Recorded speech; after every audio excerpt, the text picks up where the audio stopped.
are with Destination Newry, broadcasting live to the world from the heart of Newry this morning. I'm Rowan Hand, and this is the morning programme. Good morning, Newry and Mourne, and the world out there indeed, by the magic and mystery and wonderment of the World Wide Web. But the World Wide Web isn't always benign and gentle and wonderful and happy and the right thing to be doing. It isn't always that. And I have two ladies with me now.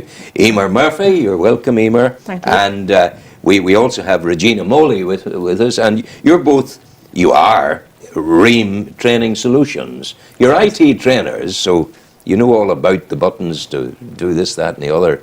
And for me, until recently, a mouse was something that I killed. But now it's recently I learned how to cut and paste. I can do that. Yeah, that's but good. you guys, you're also parents, yes? Yes, we are. Yeah. So you've discovered the horror stories that can exist on the web. Yeah. Give me, without going into graphic details or anything, but how serious is that jungle out there?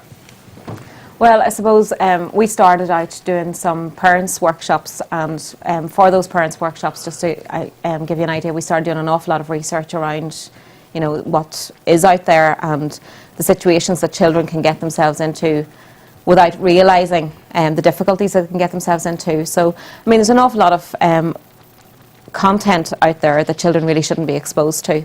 And unless there's some sort of controls put on their computer systems that they're using or their devices that they're using, they can fall across that unwanted content very, very easily. Parents can affect those controls, yes? Absolutely, yes. So myself and Regina, what we aim to do is to go out to parents and speak to them and show them what kind of controls that they can put on those devices to stop them viewing the unwanted content or inappropriate content. And that's a wide range of things from, you know, it could be inappropriate sexual content to violence to hate crimes, things like that. So, I mean, it's wide and varied. Children have been known to take their own lives as a consequence of what has occurred on the web. Well, we refer to it sometimes when we're speaking to the parents. If there aren't any controls on the devices your children are using, it's like putting a blindfold on them and letting them cross a busy road. Of course. You don't know, are they going to get to the other side? The chances are they may, but you don't know what they're going to encounter along the way. It makes me wonder, just to take the responsibility element for this back to source. I just wonder why those who make money from the internet, the companies, I don't know what the companies are, but the likes of, is it Google or that's all of that? Yeah. These companies, should they not be eliminating grossly offensive material at source? Well, I suppose it's all about freedom of information that's out there, and you know, how many sins are being committed, so to speak, under the notion of freedom of information? Yes, absolutely. And what we're trying to do, I suppose, is limit it, but we have to bring it right back to it's our children that are using it, and I suppose our view on it is that the only way that we're going to be able to control it in any way, because of the large companies not taking any sort of responsibility for it, is that it's right back to the parents. And you teach your children all of these skills as they grow up, and internet usage skills isn't just now another parenting skill that we have to take on board. You see, the children need to know how to use this tool. Yes, absolutely. Well, we also, when we're in the schools, we do some workshops with the children in the primary schools. Yeah. And we start there with them, asking them what they are doing online, what they're using, and speak to them about, the dangers that are there.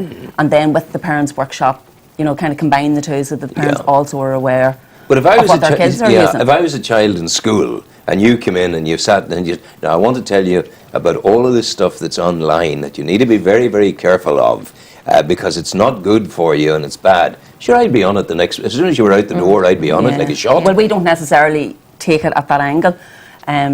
We ask them, as I say, what they're doing online, and then, reinforce the whole idea that when you're online, your personal information, you shouldn't be sharing that with people that you don't know. So even, it's not necessarily you're saying to them, don't do this, don't do that. But it's being safe online, because the awfulness of sort of Jimmy Savile-esque creatures out there. Absolutely. Who will...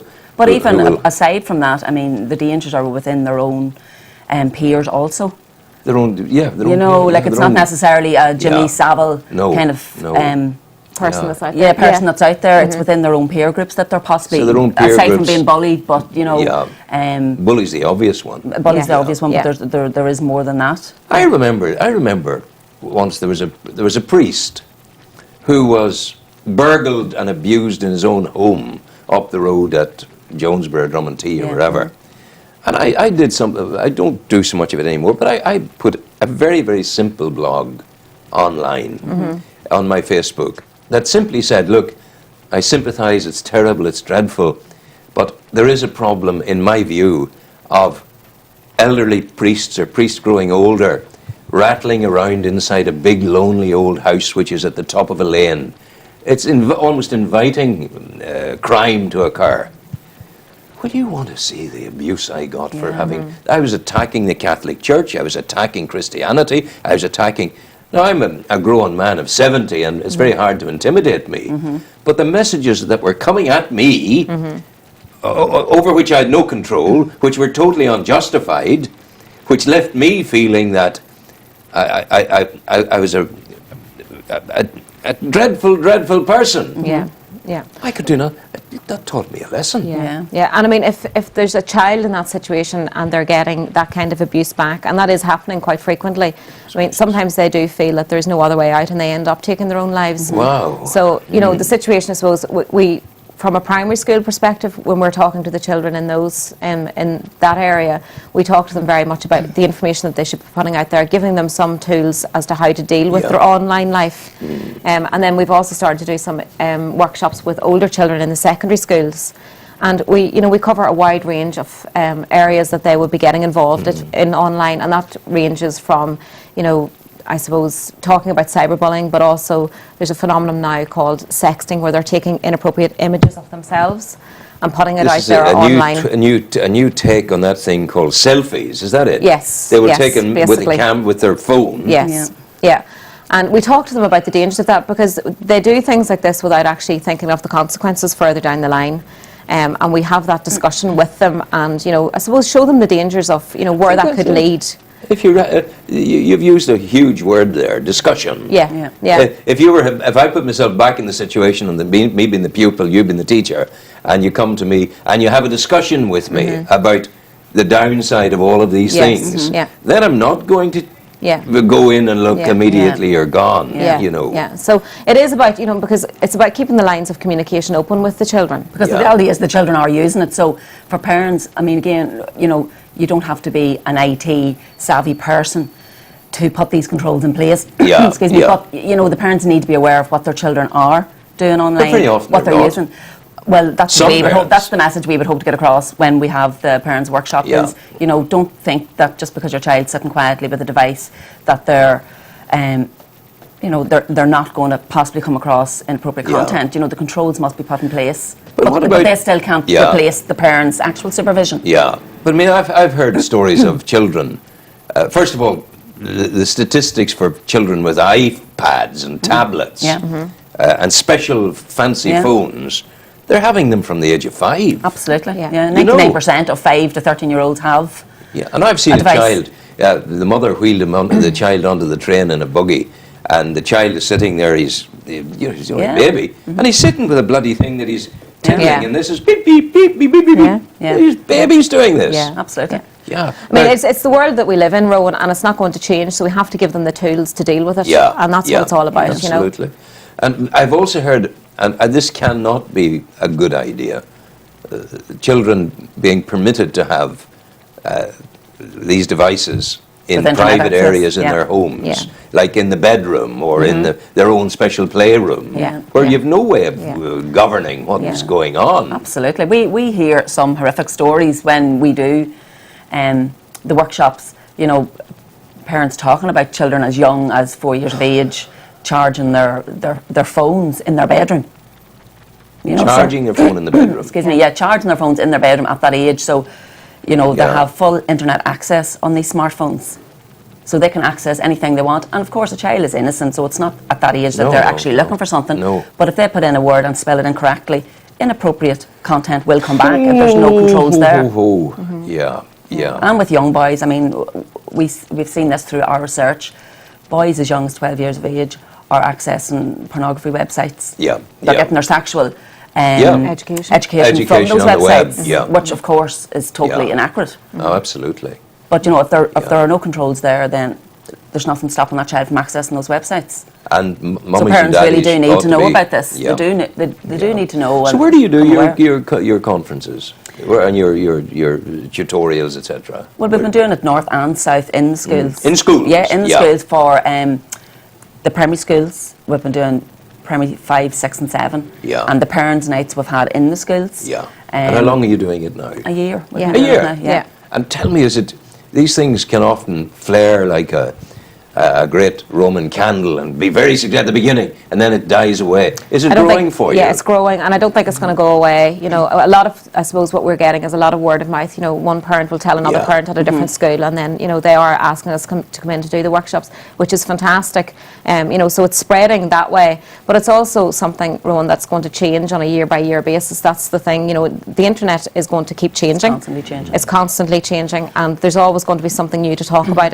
You know, it's not going away. So that's, I suppose, the good thing for us, but you know, it's going to be something that everybody's going to have to keep up to date with, and parents are going to have to, you know, renew their skills. I'm very glad I'm a great grandfather. I don't have any direct responsibilities in Yeah. this anymore. Yeah. you It know. is. It It frightened is me scary silly. for the parents, you know, because Yeah.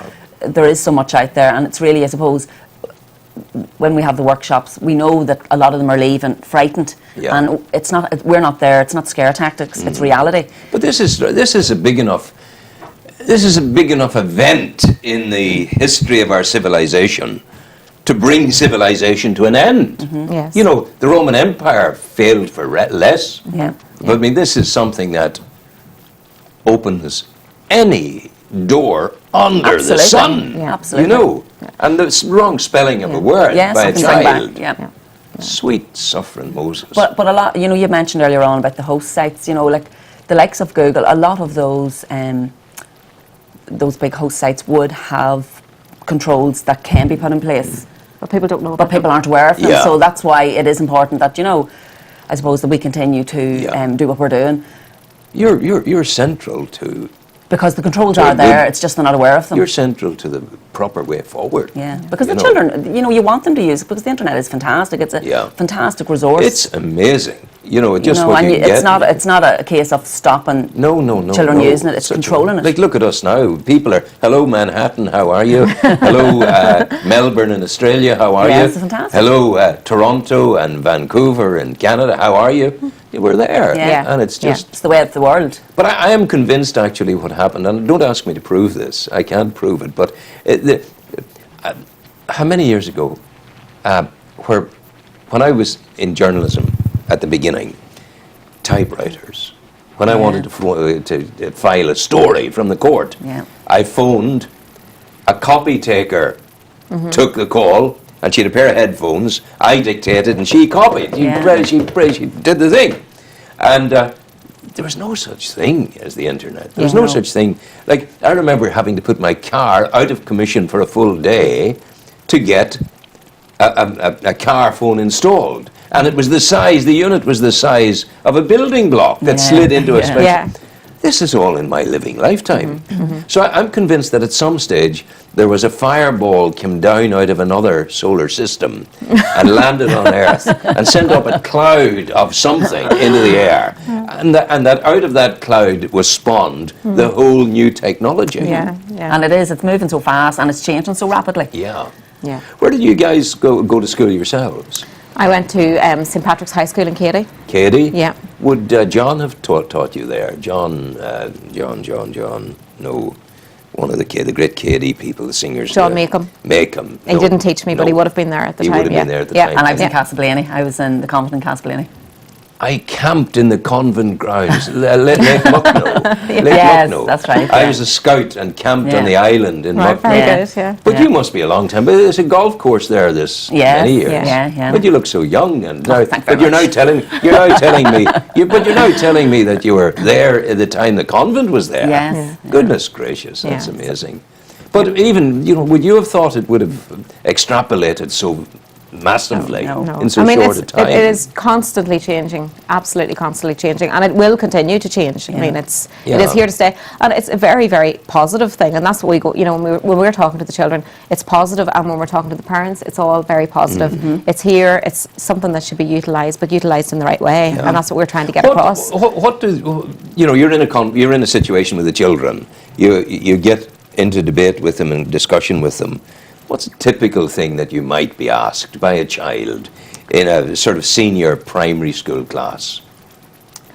I suppose it's more about them telling us stories of what has actually happened to them. What they've seen. What they've seen or yeah. what they have done. And, you know, you go in at the start and... What's the most shocking one of those stories that you've heard, that you can tell? The most shocking? The one that, set you back on your heels? And I don't want you to break any confidences, obviously. There was a story, actually, about two little girls. They were both 9, and they were going to stay in their friend's house, and she was also 9. And when they went there, it was a laptop that they went to use, but there was an older boy in the house. Now, he was over 18, but they accessed a website, and it's called Omegle is the name of the website. Now, it's one of these chat rooms, but they use like a video link also, and basically it goes into different people's houses. So these little girls went to the family laptop. This website was logged in, and they went, and there actually was a person masturbating. You're joking? Yeah. And these children saw this? These children saw this. Oh, sweet God. So they didn't say anything for a while, but for they were a few shocked. days, They but they were quite absolutely upset. shocked and afraid. And It's the kind of thing scary. that they would keep quiet about. Of course. Absolutely, They yeah. wouldn't feel, Mommy and Daddy, guess what I've just seen. They wouldn't do it. Yeah. But one of the little girls did. The police were involved. Now, there was no crime committed. No. Because the boy was over 18. And I mean, it's a website, but, you know, it's just an example of what's there. Yeah. You know, what can be accessed without any controls in place. I do Those children think- were able to log into I that. do Well, think, they were able to access that website. I do think civilization is under attack. I Yeah. think it's that serious. Yeah. It really is, and it's only through the research that we've been doing ourselves, because Eimear's children are young, mine are older, and it really has opened my eyes. You know, I would have thought I was quite up there and knew what was going on, but when I started to do the research for the workshops, you know, some of the websites that are out there, it's shocking. You know, it's really shocking. It would shock us when we find, when we look at some of the statistics and we see what's going on. And as we go into the primary schools, even the primary schools, children as young as 9, 10 years of age are bringing to our attention new websites all of the time. Yeah. So the children are The ahead of the game. Oh, Absolutely. absolutely. Because they're the ones that Absolutely. are using it 24/7. They're online, they're falling across these websites, and they're able to tell us, you know, about all of these websites that are out there. And then when we go to look at them, we're actually completely horrified at some of them, some of the things that they're actually seeing online. Yeah. And they're really keeping us now in the loop, you know, of these websites that really are so inappropriate for them to be viewing. Also, like, we would say to them, you know, what websites are, what are you doing online? We would ask them to write this down. Yeah, And, yeah. you know, that they could write lists and lists of stuff for you. But a lot of the younger children too, they would be using the likes of Facebook. Now, you're not supposed to go on Facebook until you're 13. Yeah. But a lot of them would be using their parents' Oh, yeah. profile, you know, and they would be logging in through their parents, stuff like that. And a lot, like, I suppose research What have their own shows accounts that as well? they have, there's like 25% of children below the age of 13 in the UK actually have a Facebook page, even though 13 is the age. So, and that was 8 to 12-year-olds, you know, kind of that age group. So it's up back to the parents to, you know, to monitor, to control it, and to decide what they think's right for their child at the end of the day. Is the next step for you to introduce an element, a core element, into the curriculum Yeah. in Well, school? yeah, I So that mean- you're delivering a module Yeah. in the day-to-day education of children. Absolutely. Well, when we went to St Paul's, we did a full day. There was 225 children. We Yeah, went through in St. that Paul's full and day in Bessbrook. St Paul's and Bessbrook. And, I mean, it was fantastic. We covered 4 main areas with them.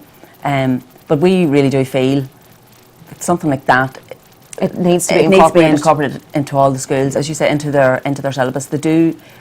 Internet safety is something that really has to be taken seriously. I'm not hearing a lot about it from politicians. No. There's very little been said about Yeah. it. People aren't aware. And People aren't when we aware. contact some of the schools, the thing is that all of the schools that we contact want to bring us in, Are eager, yeah. but they're very, very eager. But I mean, it depends on funds at the end of the day, Rowan, and whether they can bring us in to do the workshops with the parents, with the children. They all want to do it. They all see the need for it. But at the end of the day, it comes back to money, and that's just the way it is, So, but I mean, there's children missing out on, getting the information. There's parents missing out on getting the information, and that's I suppose the hurdle that everybody has to jump across. This is important. How do people contact you? Well, they can contact us at Ream Training Solutions. Now is this an email or what This is it? is an email, and we'll give you a phone number as well. So it's Ream, R-E-I-M. Yep. for Mike. Yep. Training Yep. Solutions Yep. At gmail.com. at gmail. Are you writing this down? If you're a parent especially. I'm going to say it again in a minute's time so that you have time to get a piece of paper and a pencil. Do you have a website? We don't have a website yet. Okay. No. You should talk We to... have a Facebook page. I must tell you, there's someone you should talk to. You see him before you go, maybe. He's a fellow, he's our man here. He does these wonderful websites. Okay, And you great, should, yep. I'll give you his card before you That'd go. be great. Thank you. Because this is so important. We Yeah. need to get this out. We need to get this out here. This is good. So it's Ream, R-E-I-M. Training Solutions. Ream Training Solutions at gmail.com. I say again for you. Ream Training Solutions at gmail.com. And with a Facebook page. And Facebook is, how do they get onto that? Ream Training Solutions. Ream That's the name of Training it. Solutions. Yeah. That's on Facebook. And Yeah. And So you with can contact contact- details there. Okay, you Through get their all photos. the contacts on that there. Yeah. You're very kind coming in. Thank you very Very much. kind to have I'm us. slightly shocked, to tell you the truth. I'd hate to be raising my 5 children all Yeah. over again, Yeah. and it's awful. Where are you based? Have you got you're based at home, are you? Yeah, we're just working from home, so we're based out of Well, Culliville, basically. what you must never do again, you've used a word there which you should expunge totally from your vocabulary. Just. Yeah. You are working. Onwards and upwards, You're Rowan. working from your home. You're Yeah. not just Yeah. working at home. Yeah. Because nowadays you can run a company from Yeah. your iPhone. Yes. Yeah. But you guys are so important to what Yeah. we're about. Yeah. Yeah, You so need to. we're available for the school workshops, Yeah. the parents' workshops. We're also available for any of the community associations. that That's would what I was us. going to say. Yeah. Yeah, Community we've been doing some associations community there. associations, Yeah. So, So basically any association that needs who has us. parents or Yeah. Yeah. or people that need to know about this. Well, I'm going to ask Andrew to play some music that will soothe my furrowed and troubled brow, because it's... Andrew, will you play us something nice there, so that we know where we are? He's very good at the music end of things, is Andrew.